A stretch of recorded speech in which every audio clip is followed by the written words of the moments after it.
नमस्कार, मैं हूं मनीष कुमार और आप देख रहे हैं द फेडरल देश।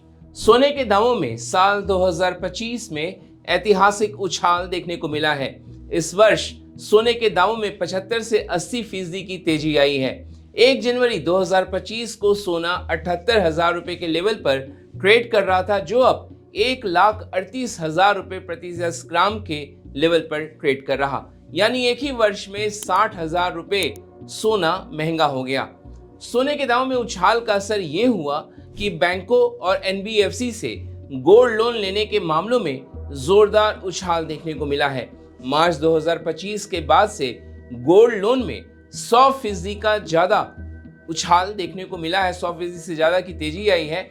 अप्रैल 2024 में बैंकों से 1 लाख करोड़ रुपए का गोल्ड लोन लिया गया था, जो अक्टूबर 2025 में बढ़कर 3,37,000 करोड़ रुपए हो गया, यानी 3,37,000 जो है करोड़ रुपए गोल्ड लोन लिया गया और हर महीने ये नया रिकॉर्ड छू रहा है। लेकिन बैंकों एनबीएफसी से धड़ाधड़ बांटे जा रहे गोल्ड लोन को लेकर बैंकिंग सेक्टर के रेगुलेटर आरबीआई ने चिंता जाहिर की है। आरबीआई को डर सता रहा कि बैंकों के सामने गोल्ड लोन डिफॉल्ट का संकट ना खड़ा हो जाए। आरबीआई ने अपनी चिंताओं से बैंकों एनबीएफसी को अवगत भी करा दिया है।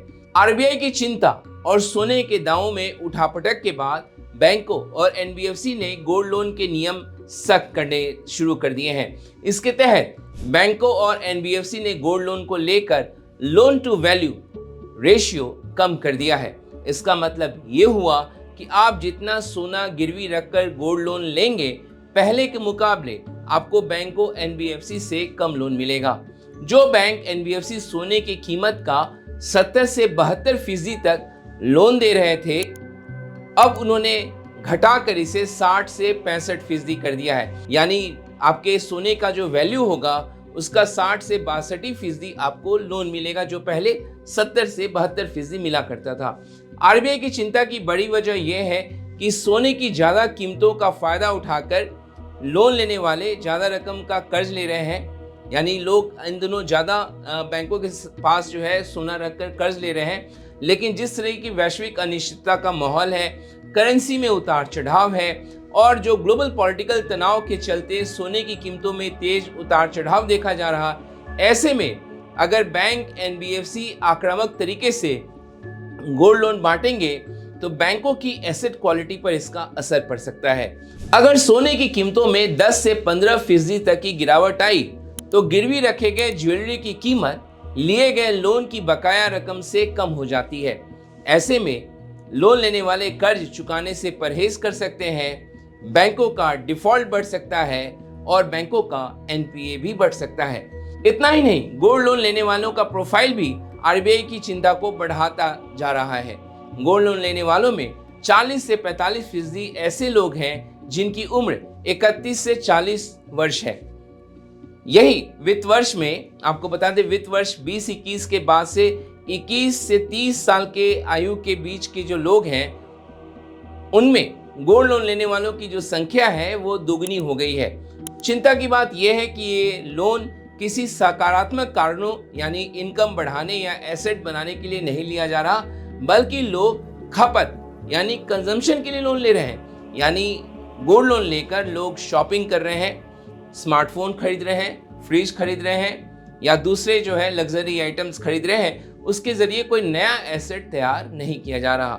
दरअसल इसी वर्ष आरबीआई ने गोल्ड और सिल्वर लोन को लेकर नया गाइडलाइंस जारी किया था। नए गाइडलाइंस के तहत 2.5 लाख रुपए तक के गोल्ड लोन लेने के लिए गिरवी के तौर पर रखे जाने वाले जो सोने का वैल्यू है वो 85% तक ही लोन देने की बात कही गई थी, जबकि 5 लाख रुपए से ज़्यादा के गोल्ड लोन लेने का कुल अगर कोई लेना चाहता है तो उसको कुल गोल्ड के वैल्यू का केवल 75% ही लोन दिया जाएगा।